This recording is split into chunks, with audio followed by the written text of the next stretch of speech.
5-Minute Philosophy, episode 2. Thanks for being here. I hope you enjoyed last week's video about Friedrich Nietzsche, where we talked about the metaphysical world. Today, we're going to talk about Viktor Frankl. For all of you who don't know, Viktor Frankl was born in Vienna in 1905. He studied medicine, later became a professor in Vienna. And I would say his main topic was the search for meaning, and he called it will to find meaning that's inherent in us human beings. What really is fascinating about Frankl is that he spent years during the Second World War in a concentration camp, so in a very dark place. But he said he managed to find meaning there, and he said it was very important for survival under these difficult circumstances to find meaning in life, even there. And Frankl sees human as free beings, and even if we face extreme external circumstances, we still have the capacity to decide that we want to make things better for us and choose meaning at every given moment. So Frankl's position was that we are all free, and that freedom allows us to improve our situation if we can manage to get ourselves to do it, and that would be worth doing. The following excerpt that we're going to talk about was part of a medical article that Frankl published in 1955, where he talks about collective neurosis. And yes, it is quite medical, but Frankl always ties this to a philosophical aspect, namely the search for meaning.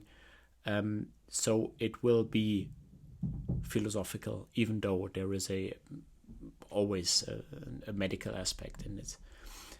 Frankl lists 4 of these neuroses here, so the collective neurosis, and we're going to talk about the second one.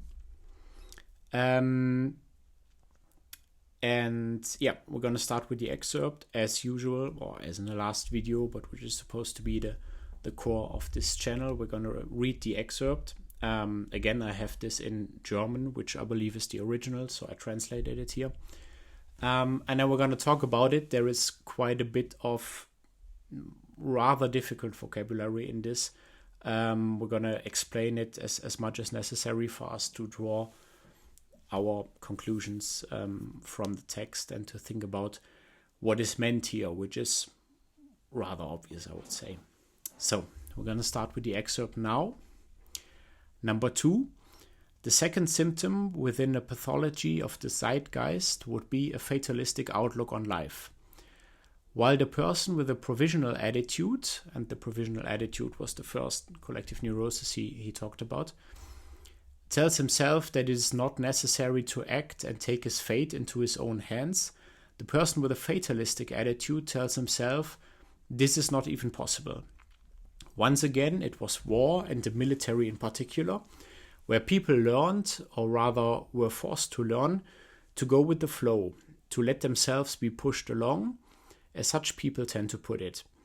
They do not merely let themselves be pushed along, they also push others. Namely, they shift the blame for their own failures onto this or that, onto internal states or external circumstances. The average person today is obsessed with a superstitious belief in the most diverse forces of fate, and contemporary nihilism only serves to fuel this belief in fate.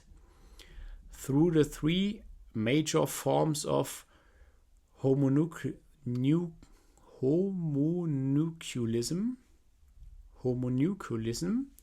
biologism, psychologism, and sociologism, people are led to believe that they are, depending on the perspective, mere reflex automations, mere instinctual machines, mere products of blood and soil, heredity and environment, or the like.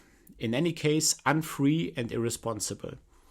Either he blames the social circumstances in which he finds himself, or he blames his own mental and physical dispositions.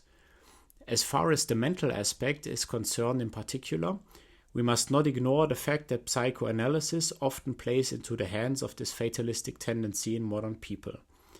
At the very least, psychoanalysis, as commonly interpreted, adds fuel to the fire of neurotic fatalism. The fatalist makes excuses by citing instincts, the unconscious, and the it. So, what I draw from this text is that if we start with a basic attitude, I would say Frankl's basic attitude is, I can change my fate. Now, what he talks about here, the fatalistic attitude, would be, I cannot change anything, so I must submit to my fate. I must take it as it is and just carry my cross and suffer, basically. Nihilism, that comes from the Latin word nihil, that means nothing. And that's a worldview that assumes that life has no inherent meaning. In other words, the exact opposite of what Frankl considers to be true. And nihilistic people, in that sense, submit to what life throws at them and believe that it's not possible to change it. Basically, what we talked about here. And then there was the interesting word where I completely stumbled, homunculism. And he refers to biologism, psychologism, and sociologism in this respect. He ties this to the next sentence.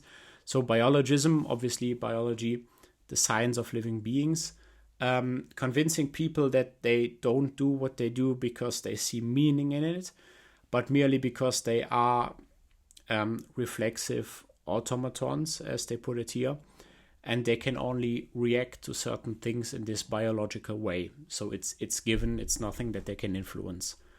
Psychologism, same, basically based on a psyche. So the psyche, the science of human behavior.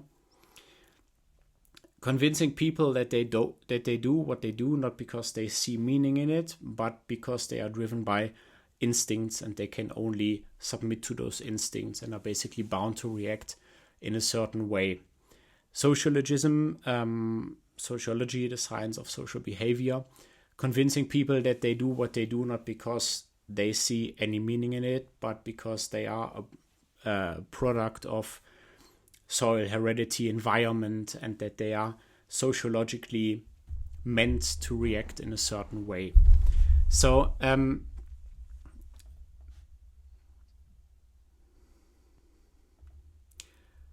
the people that Frankl talks obviously here about, they see their mental or physical condition as something that is given by the environment or by their inner functionalities or by the way their psyche functions.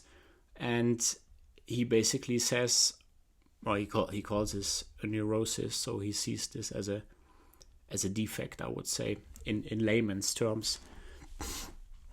And he sees it as a misconception, and he basically wants us to understand that we can change this fate. Now, neuroticism also appeared in the text. That's emotional instability, as far as I know. What Frankl wants us to take away from this is to not be fatalistic, to not think that things are meaningless, and to do something that makes a difference. And I think if we tend to drift towards that fatalistic line of thought, it might be worth actually doing something that you're good at, maybe fixing something that's broken, even if it's something small, and experience that you can do this and that you can change something for the better, actually.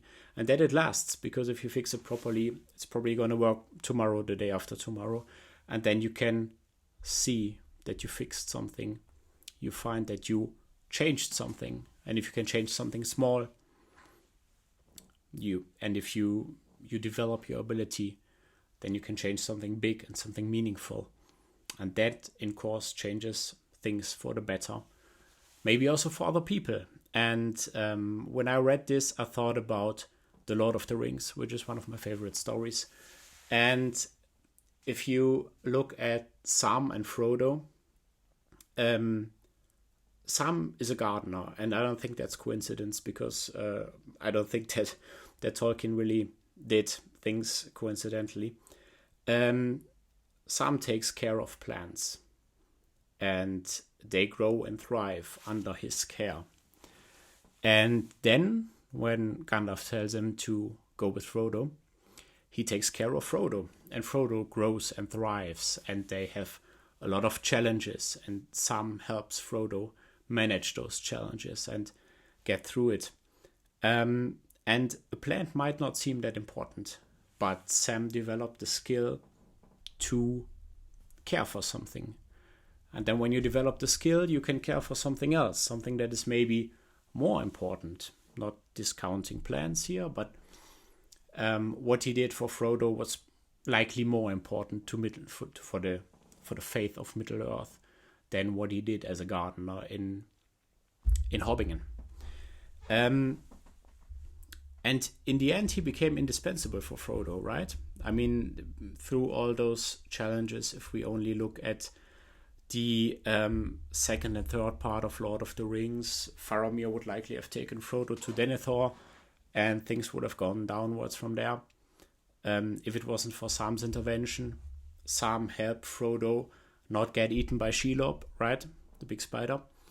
And in the end, Frodo was likely awaiting torture and death in the Tower of Cirith Ungol, where Sam saved him again. Otherwise, he would have died there, surrounded by darkness and ugly things. And Sam looked after him, and Sam took care of him, and Sam helped him. And in the end, it was successful. So maybe that's something that we can tie to this text from Frankl. Probably not what he intended, but it's still, I think it plays a role. Like, Sam was not fatalistic at all. Sam thought he could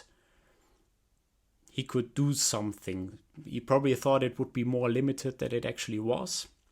He probably doubted his ability, but maybe that's also an encouraging thought, to maybe not doubt our ability too much, but to be positive about it and to do our best. And with that, I hope you have a fantastic day after watching this, a fantastic week. If you like the channel, if you like the video, please give it a thumbs up, subscribe if it resonates with you, and I hope to see you again next week. Ciao, ciao.